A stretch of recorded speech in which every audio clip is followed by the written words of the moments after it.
8:11 en el territorio continental ecuatoriano, buscando la verdad en la revista de Opinión Democracia. Quiero dar la bienvenida a un debate sobre el tema petrolero, cómo mejorar los contratos con la República Popular de China. Hace poco visitó el presidente Guillermo Lasso y vamos a dar cuenta del resumen que hace sobre esta situación. Quiero dar la bienvenida al doctor Fernando Santos Alvite, exministro de Energía, el doctor Luis Calero, jurista, experto petrolero, y la economista Daniela Delgado, directora del Observatorio de Energía y Minas de la Universidad de las Américas, la UDLA. El presidente Lasso resumió las relaciones con China tanto en los préstamos que recibiera el Ecuador, cuanto en la vinculación de la venta petrolera atado a estos préstamos. La deuda del Ecuador con la China son 4.600 millones de dólares aproximadamente. De esos 2.500 millones de dólares son créditos al Exim Bank chino y al Banco de China. Y aparte hay 2.100 millones de dólares que le debemos al China Development Bank, el CDB.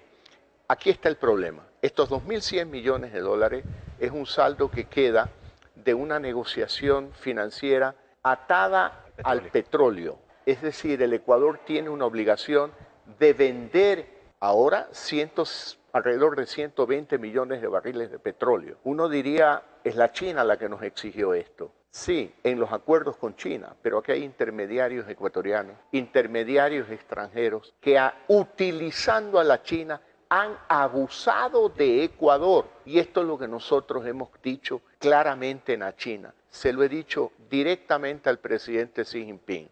Necesitamos para todos los créditos ampliar plazos, bajar tasas de interés. Y le dije, de manera personal y a nombre del pueblo ecuatoriano, le debo pedir a usted que desvincule el contrato de comercialización de petróleo, porque ese contrato es lesivo al interés del Ecuador y ha sido para beneficio de algunos sinvergüenzas que han aprovechado el dinero del pueblo ecuatoriano. Pues hubo una reacción política positiva y abierta. Ya está conversando el ministro de Finanzas de Ecuador con el ministro de Finanzas de la China y espero tener buenas noticias porque vamos a insistir sobre todo en la desvinculación del petróleo para que el Ecuador soberanamente pueda manejar su petróleo sin estar condicionado por unos contratos que han sido lesivos a lo largo del tiempo al interés del Ecuador. Hoy ya podemos hablar de estos temas. ¿Qué razón había de que sean confidenciales, de que sean secretos?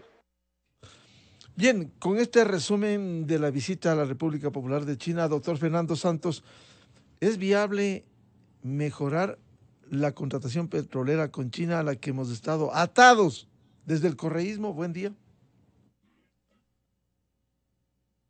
Por favor, el audio. Por favor, el audio, Fernando.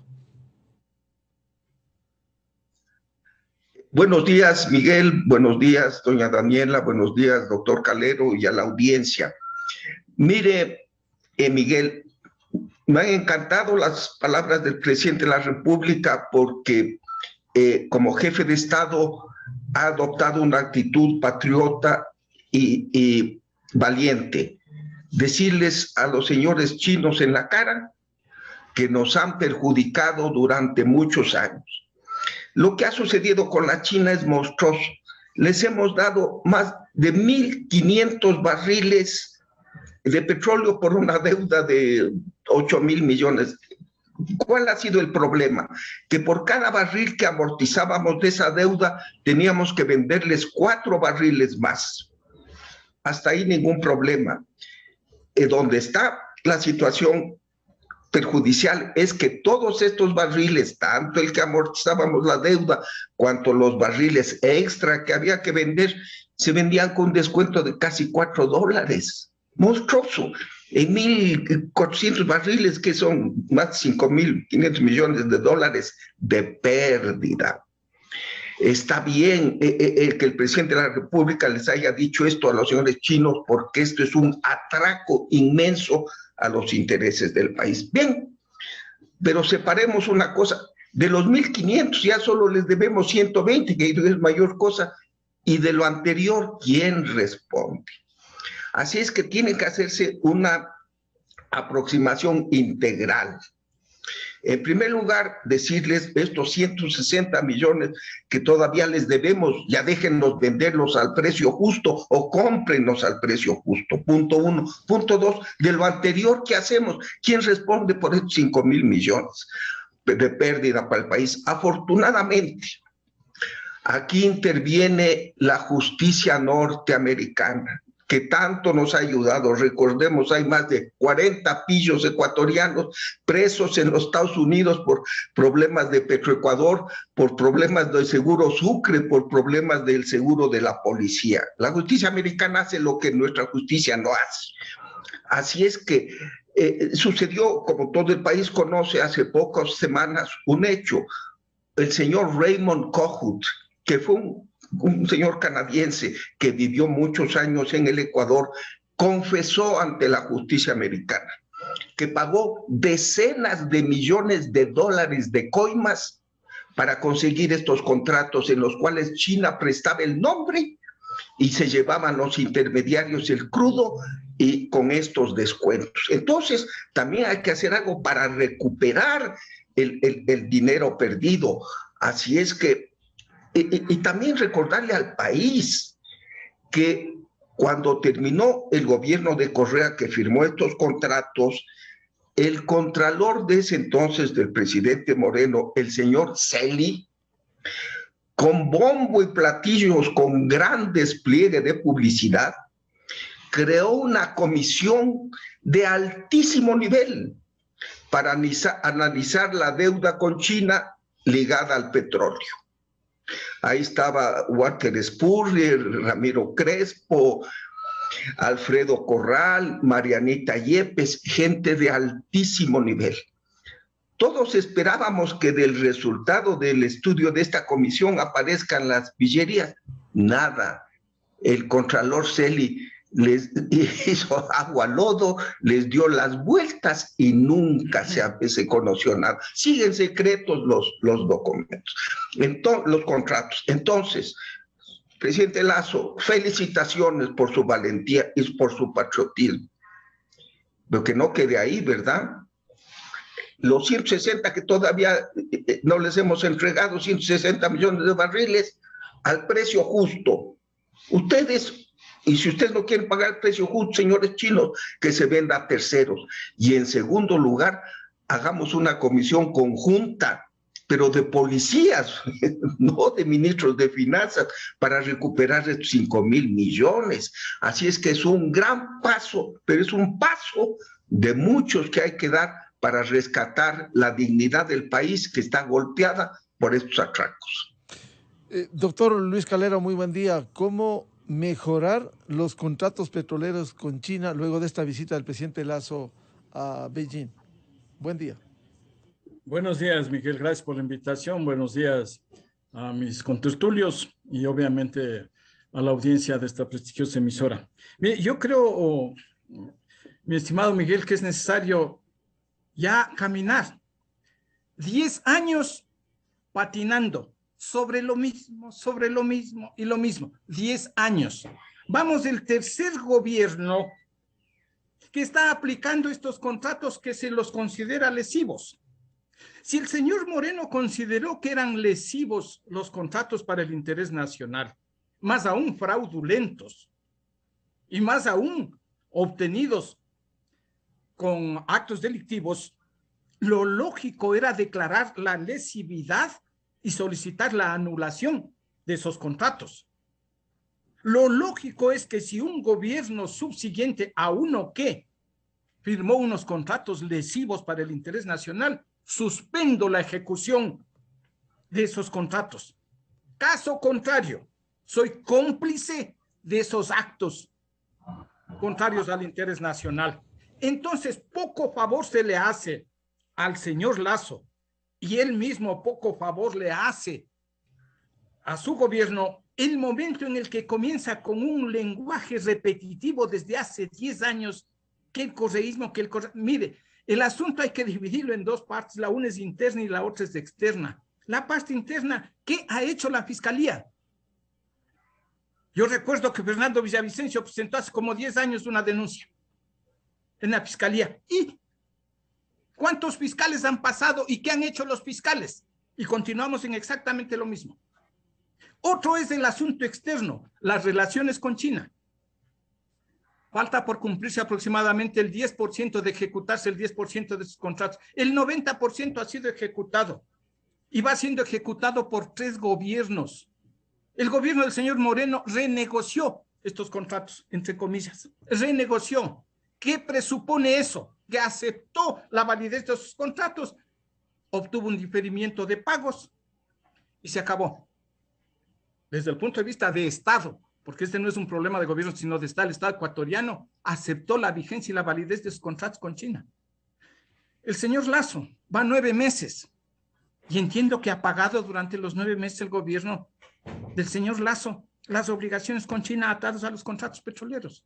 Entonces, Miguel, por favor, si es que son contratos lesivos,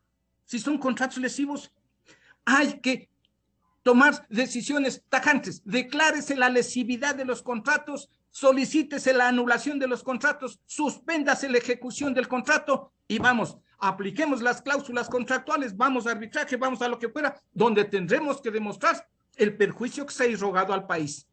Pero yo creo que ya es hora de dar un paso adelante. No es factible politizar el tema y estar patinando sobre lo mismo durante 10 años, 3 gobiernos.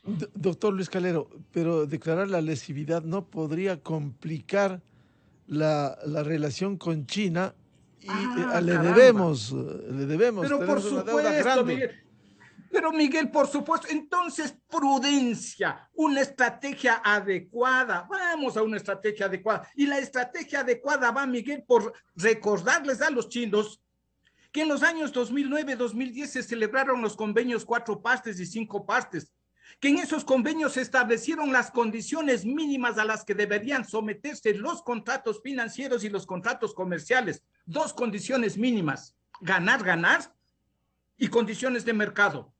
Entonces, aplicar esos principios no significa simplemente reformar los contratos e incluir una cláusula que diga que se tanteará, para utilizar un término común, las condiciones de mercado cada 6 meses. Y las partes se ajustan a esa nueva condición, porque aquí el tema es el diferencial. El problema no es que sea Petrochina la que tenga el crudo. El problema no es que sea de largo plazo, el problema es el diferencial, porque el referencial está en función del mercado, el WTI está fluctuando en el mercado diariamente. El problema es el diferencial y una parte del diferencial. Entonces, ¿por qué sujetos a esos acuerdos de los 4 partes, de los 5 partes, a esos términos entre Estado y Estado, ¿por qué no adecuar los contratos actuales? Y hacer esto, por ejemplo, una venta spot cada 6 meses y las partes se someten a las condiciones de mercado que establezcan esas ventas de spot. Entonces, yo creo que sí hay solución, pero sin demonizar al que estamos pretendiendo pedirle ayuda, inclusive para un tratado bilateral de comercio, de libre comercio. Pero claro, por supuesto, yo creo que hay que... Y en eso ha actuado, por ejemplo, con prudencia el canciller. Le escuchaba en una entrevista que pretendían que le mande a la porra a los quintos infiernos a la China, y él con prudencia dijo, eso no es el camino, ¿no? Bienvenida a la economista Daniela Delgado, directora del Observatorio de Energía y Minas de la Universidad de las Américas. ¿Cómo ve usted? ¿Cuál es su análisis respecto de cómo mejorar estos contratos petroleros con la República Popular de China? Muy buen día. Buenos días con todos, qué gusto poder compartir este espacio con ustedes para conversar de este tema que es, como bien lo han dicho los doctores aquí presentes, algo que ha estado presente durante los últimos 10 años al menos y que no hemos tenido ninguna solución. Quiero rescatar lo que comentaba el doctor Santos sobre cómo lograr mejorar lo que ya pasó, cómo solucionamos el pasado. Esto es muy importante. Porque si es que los contratos no se cambian los términos estipulados en los mismos, vamos a seguir sufriendo un perjuicio. ¿Perjuicio en términos de qué? Primero, si es que, de hecho hay un contrato de los que mencionaba, estos de 4 partes, 5 partes, que todavía está vigente, que recién para el 2025 estaría siendo cerrado, muchos de los otros han sido renegociados, pero los perjuicios siguen de forma permanente. Lastimosamente, los altos precios del petróleo no han podido ser aprovechados por la economía ecuatoriana, que ustedes saben que es muy dependiente de este recurso, porque precisamente estamos entregando nuestro crudo a China, ¿no? Entonces, es fundamental que esta renegociación, que estos cambios en los contratos se los haga de manera pronta, porque todavía seguimos siendo perjudicados, no solamente por el pago del diferencial y por el pago que a la larga, si comparamos como si fuera una tasa de interés, esos, entre comillas, si los comparamos como que fueran un crédito, es mucho más caro habernos endeudado con China de esta manera, con estas preventas de petróleo, que haberlo hecho con organismos multilaterales, ¿sí? La diferencia es de más o menos un 5%, pero nosotros seguimos como en la misma tónica. Entonces, también rescato lo que decía el doctor Calero sobre cómo estas negociaciones tienen que ser hechas de manera urgente, para que incluso, dado el conflicto que está pasando ahora entre Rusia y Ucrania, que eso ha hecho que los precios de petróleo estén por sobre los $90, sigue sin ser de alguna forma beneficioso en términos de precio para nosotros como país, por precisamente estos contratos. En esas condiciones, economista Daniela Delgado, ¿hay buenas perspectivas si se hacen bien las cosas en esta ocasión?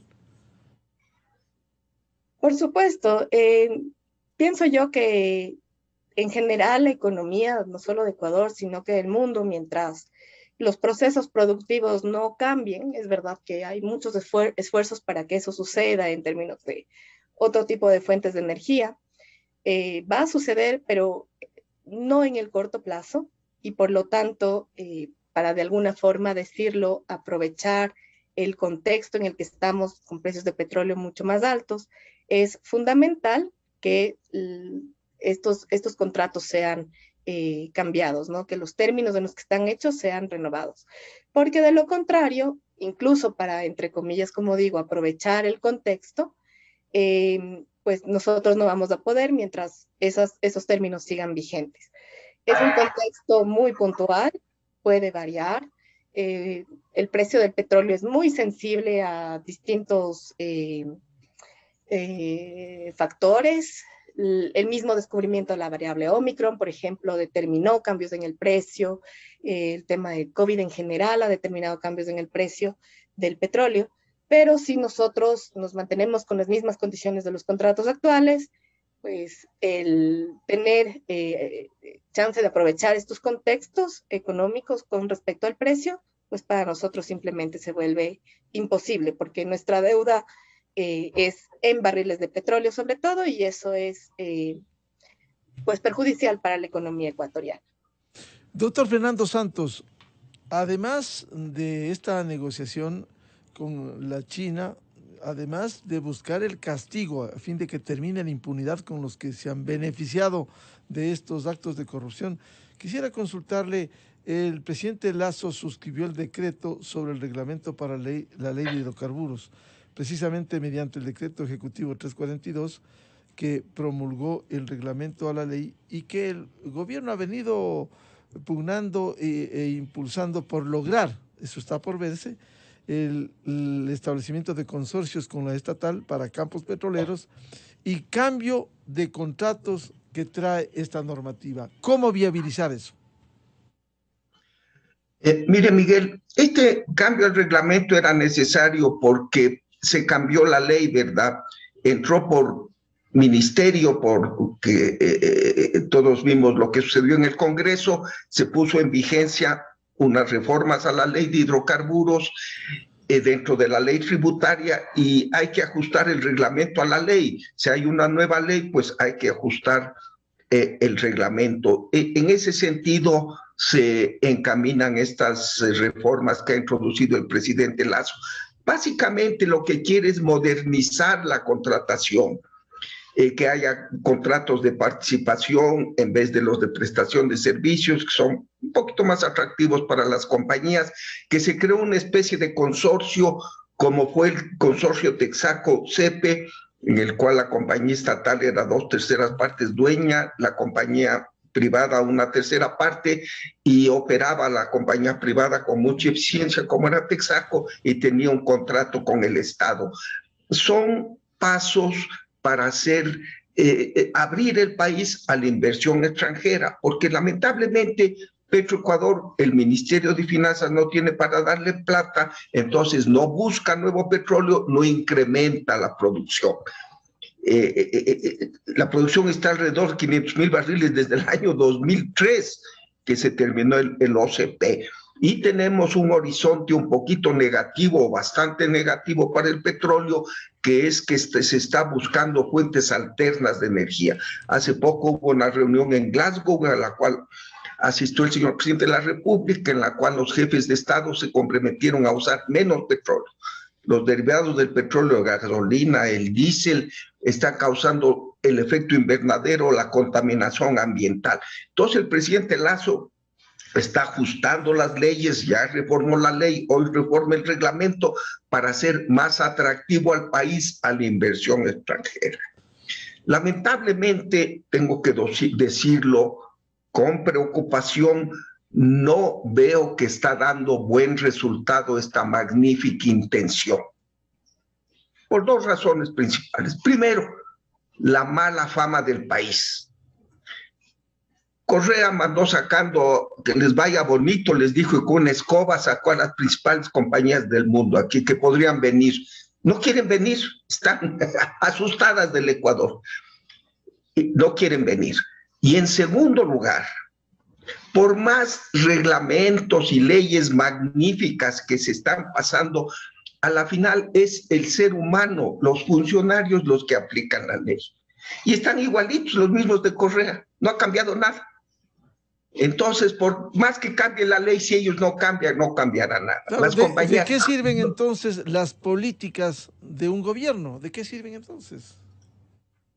Lamentablemente, letra muerta, con todo sinceridad lo digo. Lindas intenciones, pero el camino del infierno está lleno, empedrado de buenas intenciones. Tiene que haber un cambio radical. Y ha habido, por ejemplo, en Petroecuador han puesto a un gran funcionario con visión de empresa privada, que es el ingeniero Cedeño. Pero la gente sigue igual. Y en el ministerio, yo estuve hace poco en el ministerio, sigue la misma gente. El presidente Moreno no quiso cambiar a nadie de Correa, él venía del correísmo. Y no quería cambiar a nadie, siguen igualitos.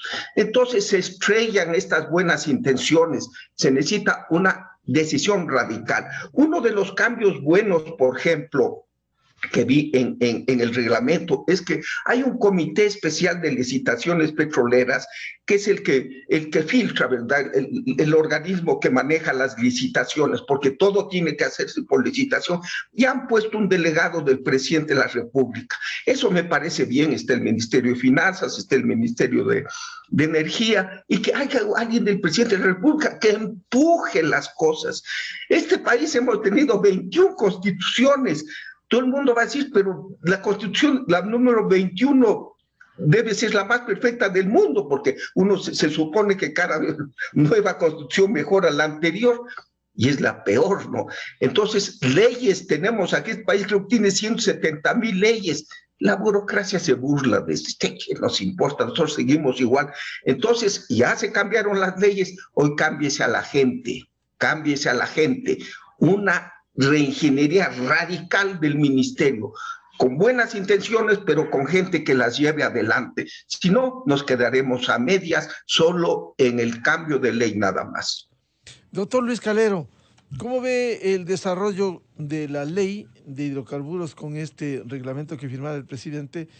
¿Y cómo ve estos consorcios con la estatal para los campos petroleros y estos cambios que trae la normativa? A ver, Miguel, yo he dicho que las reformas que insertó el presidente de la República en esta ley para el desarrollo económico, las reformas relacionadas con el sector petrolero, son unas reformas 3I, ineficaces, inconstitucionales e inconvenientes para el interés nacional. Reformas 3I. El reglamento pretende profundizar esas reformas 3I, ineficaces, inconstitucionales e inconvenientes para el interés nacional. Ineficaces, ¿por qué, Miguel? Porque se legisló sobre normas inexistentes, se hicieron cambios, se hicieron modificaciones a normas inexistentes. La propia ley de hidrocarburos como tal ya no existe. Existe la codificación a la ley de hidrocarburos del año 1978. La primera se hizo en el año de 1974. Entonces, lo que está publicado en el registro oficial, y eso es lo único que es obligatorio para los ecuatorianos, sector público y privado, es lo que se publica en el registro oficial. Entonces, en el registro oficial lo que existe es la codificación de la ley de hidrocarburos de 1978. La de 1974 subsumió a la ley de hidrocarburos de 1971, incorporó reformas, se produjo la del 74. La codificación del 74 más reformas que se hicieron produjeron la codificación de 1978. Y desde hace 44 años han existido decenas de leyes y de reformas que no han sido codificadas. Entonces, lo que debió haberse hecho es reformarse algunas leyes reformatorias, no la ley de hidrocarburos. Entonces, le digo solo para decirle lo injurídico y la inseguridad jurídica que produce esto. Lo que decía Fernando, las compañías no vienen por dos razones: inseguridad jurídica. Esto genera inseguridad jurídica, reformas en el aire, reformas inexistentes, ineficaces. Eso genera, y obviamente las compañías saben y tienen la información geológica. Y no es que aquí usted perfora en la colina de la esquina y ahí esté el petróleo. No. Las compañías saben la realidad geológica del Ecuador. Pueden mejorar factores de recobro, pueden hacer algunas cosas. Sí, señor. Pero bien, entonces este reglamento, en definitiva, reformas y reglamento, en el fondo, lo que pretenden es transferir al sector privado los campos que actualmente explota Petroecuador. Para ello deben hacer enmiendas constitucionales. Ni reformas ineficaces, ni estos reglamentitos. No, señor. Enmienda constitucional. Una enmienda que dé la vuelta, la ecuación. Este rato la ecuación en la Constitución dice que la producción petrolera del país es igual a la producción de la empresa pública más la producción marginal de las empresas privadas. Acá se pretende hacer al revés, que la producción del país sea la producción de las privadas más la producción marginal de Petroecuador o de la empresa pública. Para ello necesitan una enmienda constitucional. Promuévanla, háganla y perfecto, no hay ningún inconveniente. Entonces, las compañías privadas serias, no los piratas, las compañías serias privadas saben de esto y no quieren meterse en unos tremendos líos de propiciar sus inversiones, ¿no es cierto?, con una inseguridad jurídica de esta naturaleza. Doctor Calero, y además de estas reformas, la aplicación del reglamento, ¿usted comparte esa idea de que hay que limpiar el ministerio y las instituciones petroleras, Petroecuador? Como decía el doctor Fernando Santos, se ha cambiado la ley, pero no se ha cambiado a los funcionarios. Pero discúlpeme, esa es una demostración de una ineficacia y de una inoperancia, pero pavorosa. Todo el gobierno del señor Moreno debió haber modificado, debió haber cambiado, supuestamente, y se vanaglorió de descorreizar el Estado, pero caramba, vemos que no ha sido así según Fernando, y Fernando fue parte al último del gobierno del señor Moreno, en el Ministerio de Energía. ¿Por qué no limpiaron? El señor Lazo entra sabiendo eso. ¿Por qué desde el primer mes no barre y limpia todo? Ya vamos a 9 meses y seguimos quejándonos. Lo que parecería es que se trata de excusas, porque el ministro, como representante del presidente de la República en determinada área, tiene facultades constitucionales, facultades legales para poder modificar la estructura administrativa de su ministerio. Por favor, no puede ser una explicación, una justificación. Esto más bien es una demostración de una inoperancia, pero rampante. Yo creo que no debería hablarse en esos términos. Simple y llanamente, dígase en otras verdades, pero esta no me parece que sea edificante. Economista Daniela Delgado, con este reglamento para la ley, ¿cómo ve usted esta posibilidad de que Petroecuador forme consorcios con empresas privadas para manejar los campos petroleros? Bueno, yo creo que es fundamental para el desarrollo en general de los países de estas alianzas público-privadas, pues permiten que ciertos costos de operar, de producir, sean asumidos no solamente por el Estado ecuatoriano, sino también por las empresas privadas. Y por lo tanto, considero que estas reformas que se han hecho podrían resultar beneficiosas siempre y cuando los términos en los que se lleguen a hacer los acuerdos sean bien negociados, porque ya de la experiencia que estuvimos conversando hace un ratito, pienso que nosotros como país no somos tan buenos negociando normalmente por intereses que a veces no son tan claros. Entonces, siempre y cuando se mantenga esta idea de fortalecer la institucionalidad, porque creo que eso es fundamental para lo que estábamos discutiendo hace un momentito. La falta de institucionalidad es lo que hace que precisamente no hayan buenos contratos, que las instituciones no funcionen bien más allá de las personas que están desempeñando ciertos cargos. Si es que las leyes y la institucionalidad, como digo, se fortalecieran, seguramente las cosas marcharían mejor. Así que yo considero que en función de cómo se hagan los acuerdos, podrían resultar muy beneficiosos para nosotros como país.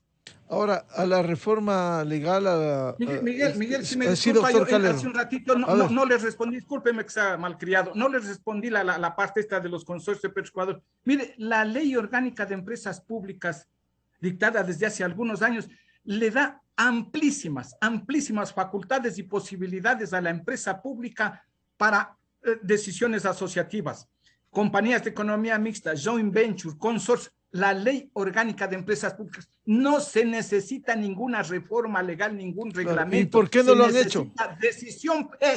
Se necesita decisión política. Mire usted, Miguel, qué bueno. Y discúlpeme esta interrupción. Siga, por favor. En la pretendida esta reforma 3I, excluyeron expresamente de la ley de hidrocarburos las compañías de economía mixta. Expresamente. Out. Sin embargo, es que la ley de empresas públicas y la Constitución, la Constitución establece como segunda prioridad para la explotación de los recursos naturales la constitución de compañías de economía mixta. Pero no, como algunos estudios jurídicos, algunos bufetes, no les gustan las compañías de economía mixta por N razones, entonces se lo excluye. Pero esa es una posibilidad real de asociarse a través de compañías de economía mixta, consorcios. No se lo hace, Miguel, porque asesores, porque intereses están vinculados hacia otro esquema, hacia otro tipo de esquemas. No les conviene, no les interesa estar con el Estado a un lado, a algunas empresas, por ejemplo, porque la doble contabilidad ahí no funcionaría. Por ejemplo, se me ocurre, ¿no? Es decir, el Estado al lado de una compañía es un estorbo. Y se dirá cualquier cantidad de cosas que el Estado entorpece. No. Para eso se regula a través del estatuto, se establecen mayorías calificadas. Y estoy de acuerdo con Fernando, por ejemplo, que se le contrate a la empresa, a la compañía privada, al socio privado para que opere bajo un esquema de una compañía de economía mixta. ¿Por qué no? Sí, señor, ese es un camino, esa es una solución. Vamos, pero se busca la quinta pata al gato. La pretensión es otra. La pretensión a la postre, Miguel, es apoderarse de los negocios en marcha de Petroecuador, de los negocios en marcha, para los cuales se invirtieron miles de millones de dólares durante años, aprovecharse de ese negocio. Y todo el suroriente está a disposición. ¿Por qué no se saca una licitación para el suroriente? Licitación de riesgo. ¿Por qué no vamos? No, los negocios en marcha, la carne, el ñuto.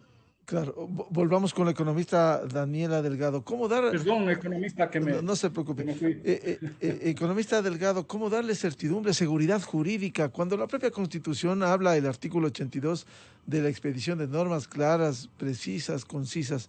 Y hemos visto que a veces, más allá de incluso de la expedición de la ley, la acción de los funcionarios, de las autoridades, no ha permitido avanzar en esta apertura.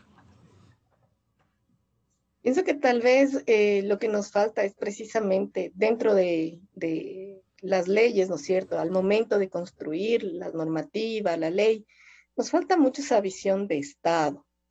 Parece que las normas cambian tanto aquí en nuestro país precisamente por lo que decía hace un ratito, la falta de institucionalidad, ¿no es cierto? No hay una visión de Estado como tal, sino a veces de intereses muy particulares, a veces de gobierno, y no se piensa en una forma de legislar que beneficie a todos en el largo plazo, más allá de quién esté en el poder o más allá de quién, como decía yo, quién es el funcionario que está a cargo de hacer algo.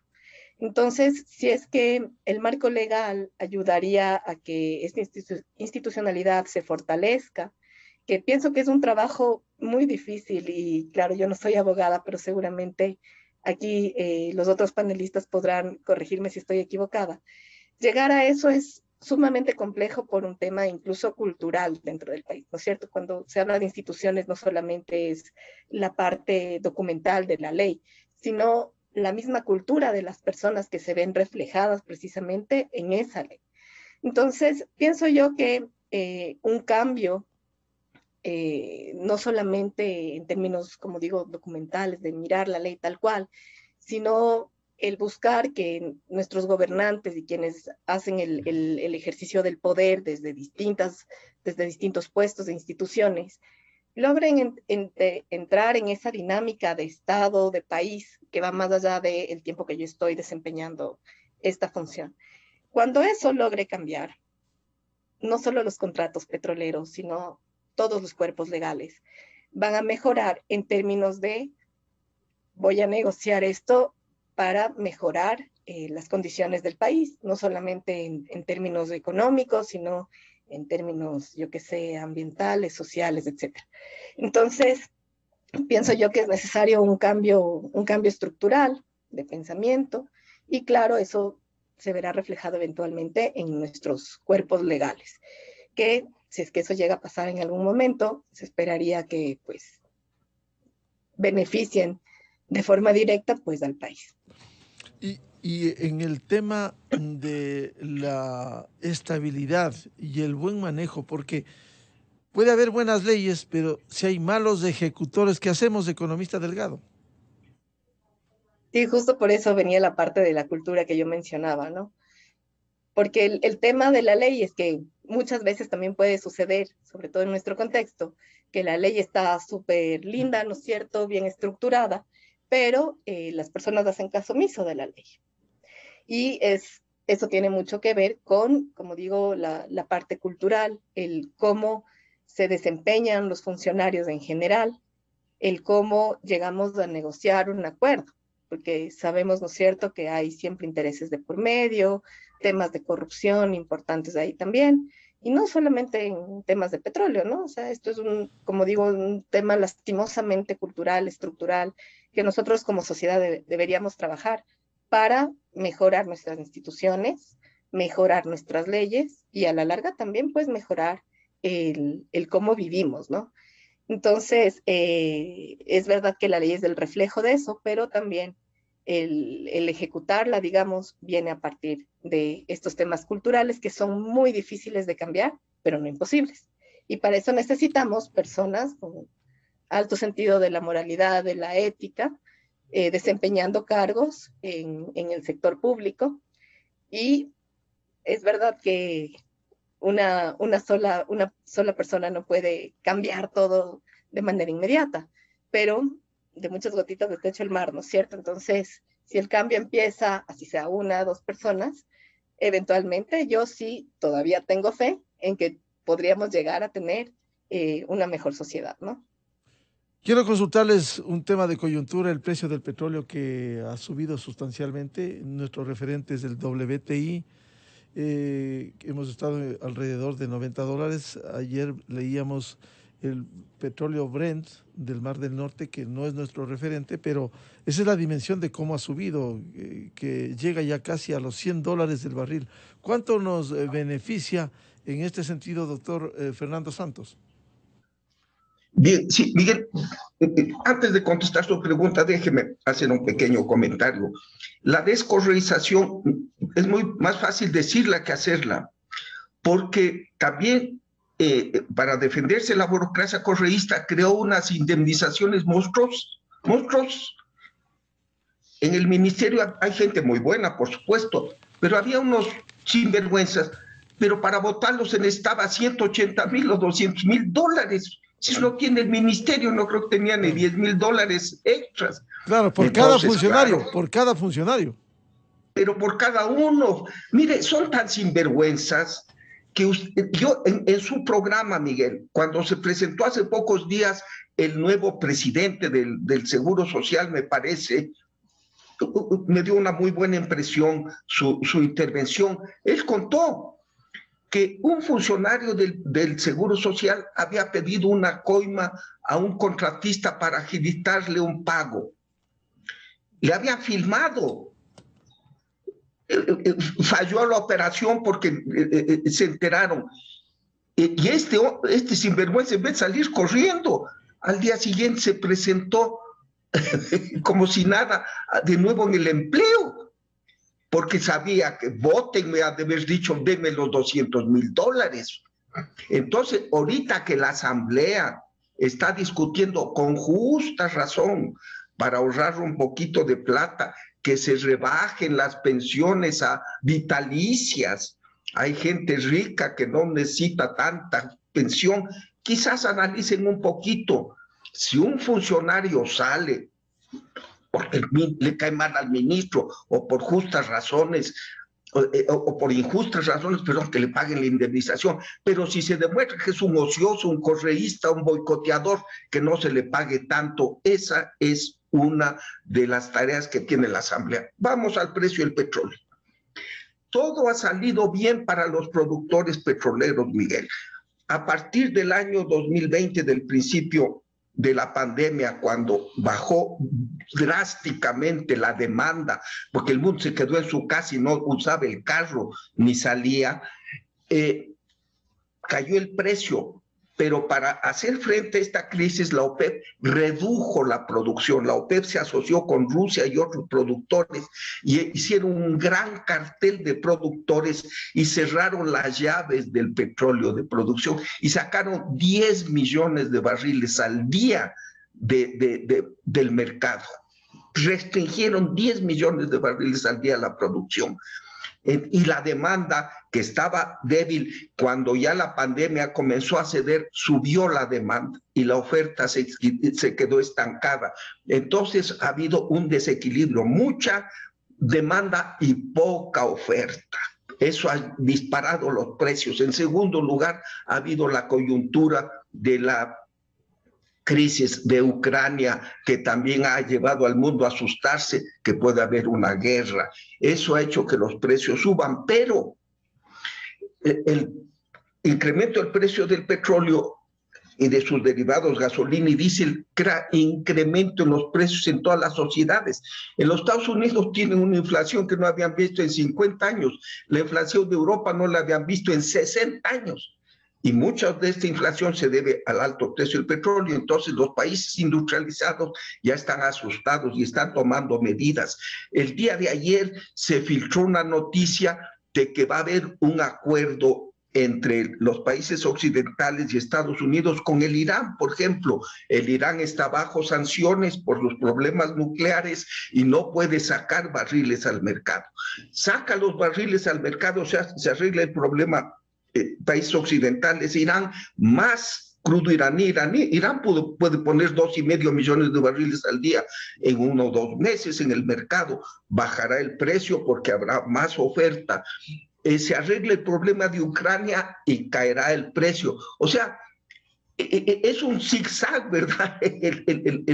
Un sub y baja el precio del petróleo. No hay que ilusionarnos que se va a quedar ahí. Yo más bien creo que llegó a la cúspide y de ahí comenzará a bajar. Así es que la idea es tener un precio como se pone en el presupuesto y el resto ponerlo en que es una pequeña lotería temporal, ponerlo en un fondo, pero no gastarse como si esos precios altos fueran a durar para siempre. Así es que ese manejo, como hacen la mayoría de los países, aquí se hacía hasta que el innombrable terminó con los fondos, ¿verdad? Claro, se gastó todo. Los precios que han llegado a su cúspide es mi impresión. Doctor Luis Calero, ¿cómo nos beneficia este momento, de manera coyuntural, el aumento del precio del petróleo en el mercado internacional?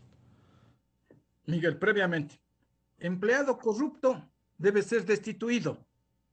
Empleado corrupto, destituido. No significa $0,5 de indemnización bajo la ley de servicio público. Empleado corrupto, trabajador corrupto, bajo el Código del Trabajo, visto bueno, implica cero indemnización. De tal manera que esto de que hay indemnizaciones o pagos altos no es justificación para socapar la corrupción. Corrupto bajo cualquier estatus jurídico tiene que ser expulsado de la institución, vía destitución o visto bueno. Entonces yo creo que los gobiernos, entonces vamos de nuevo exactamente a lo mismo, falta de ejecutividad, falta de ser verdaderos administradores, de no tener, la valentía suficiente para poder tomar esas decisiones. No comento más sobre el tema. Vamos a lo otro. Mire, efectivamente que los precios del petróleo, lo dijo Fernando hace un momento, en el caso ecuatoriano es un precio promedio, es un pronóstico para el año, que sirve como un indicador macroeconómico para algunos efectos, especialmente el diseño de la proforma presupuestaria. Pero no es más que es un referente, un pronóstico. Y como que cuando suben las cotizaciones, porque estas no son sino cotizaciones, nos entusiasmamos. Yo he dicho varias veces que los precios altos no nos entusiasmen y que las cotizaciones bajas no nos depriman. Aquí hablamos de un promedio para el año, este rato, que estamos cercano a los $60.59 y algunos centavos que está previsto para la proforma. Pero bien, entonces hay que esperar, yo digo, por lo menos esperar el primer semestre que transcurra para ver una tendencia, para tener una idea un poco más cabal de lo que está sucediendo en el mercado petrolero. Obviamente que estos elementos geopolíticos, que son elementos coyunturales, inciden en las cotizaciones. Los elementos estructurales, la relación oferta-demanda, efectivamente que está desbalanceada. Más rápido creció la demanda que la oferta como producto de la pandemia. Rápidamente la gente, una vez que comenzó a solucionarse de alguna manera las vacunas, etcétera, el tema sanitario, comenzó a demandar bienes y servicios nuevamente. Esa demanda generaba, obviamente, energía, requiere energía, pero la oferta de energía no fue tan rápida como, es decir, el crecimiento de la oferta como el crecimiento de la demanda. Eso generó una brecha, un bache que a su vez tiene como repercusión los precios altos del petróleo, por un lado. Por otro lado, elemento estructural. Existen países de la OPEP, como Irán, como Venezuela, como Libia, con serios problemas de producción. Y tienen problemas de producción por decisiones políticas, por ejemplo, las sanciones económicas.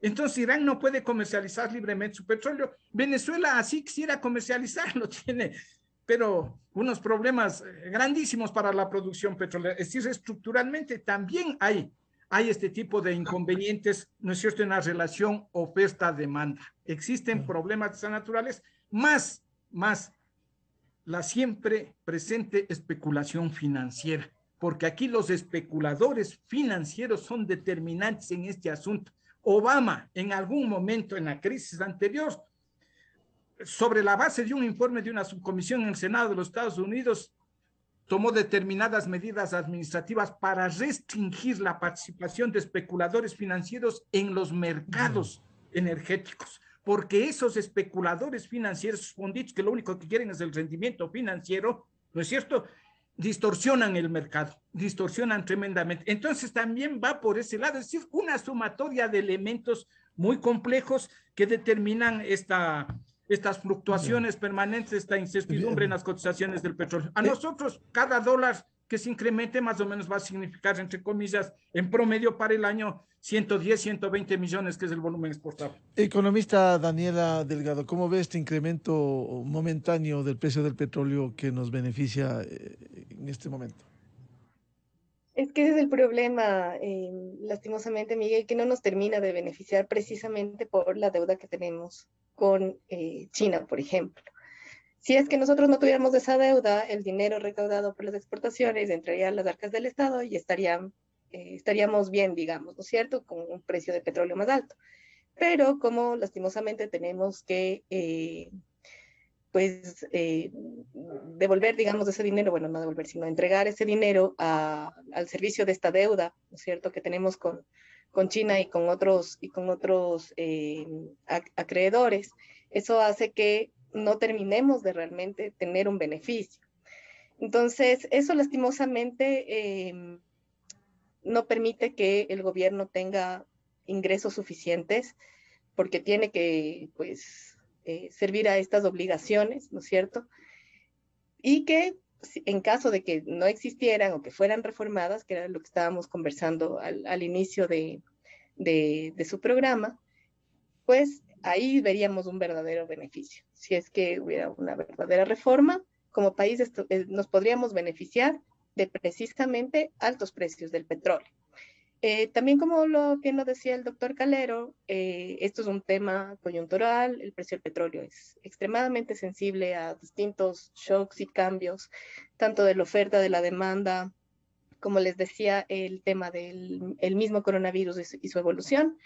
Y lastimosamente como país no podemos aprovechar al 100% esta coyuntura debido a estas obligaciones que tenemos con China en particular y con otros acreedores también. Entonces, pienso yo que es urgente la revisión de los contratos para que en caso de un contexto similar, sí logre beneficiarnos a la economía del país de mejor manera. Bien, muchas gracias al doctor Fernando Santos Alvite, exministro, al doctor Luis Calero, jurista, y a Daniela Delgado, economista directora del Observatorio de Energía y Minas de la UDLA, por este aporte al debate sobre la situación petrolera. Muy buen día. Una acotación chiquitita, Miguel, sí, una acotación chiquitita. Mayores ingresos, menor déficit. Menor déficit, menor posibilidad de endeudamiento. Hay un efecto directo, mi estimada economista, discúlpeme que... Muy bien. ¿Qué le diga esta opinión? Ya. No, claro, está bien tener menor déficit. El problema es que los ingresos que estamos teniendo por el tema del petróleo se está yendo sobre todo para una deuda que no está... Hay que pagar obligaciones no, por supuesto. Bueno, por gracias, supuesto Miguel. Que hay que pagar. Muchas gracias por el aporte, muy amable su participación. Con esto cerramos la revista de Opinión Democracia de este jueves, Buscando la Verdad. Les agradecemos por dispensarnos con su amable sintonía. Les recomendamos, ya viene, por favor, en Exa FM, el show de la papaya. Muy buen día, feliz jueves, felicidades a todos. Miguel Rivadeneira en la revista de Opinión Democracia. Bienvenidos al microinformativo de la hora. La empresa china Sinovac aprobó un proyecto con el